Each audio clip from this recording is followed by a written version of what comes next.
नमस्कार दोस्तों, मैं रंजना तिवारी। आज आप सबके बीच में एक बहुत ही प्यारा, बहुत ही ज़बरदस्त शिव जी का भजन लेकर आई हूँ। भजन बड़ा प्यारा है, इसलिए भजन को पूरा सुनना, लास्ट तक सुनना। जैसा लगेगा अपनी राय कमेंट के माध्यम से ज़रूर बताना कि हमारा ये भजन आप सबको कैसा लगा।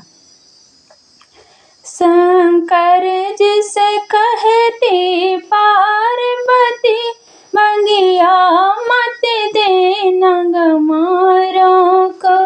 शंकर जिसे कहती पार्वती, भंगिया मत देना गंवारों को।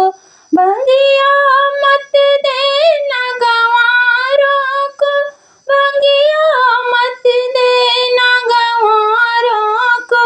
शंकर जिसे कहती पार्वती, भंगिया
गवा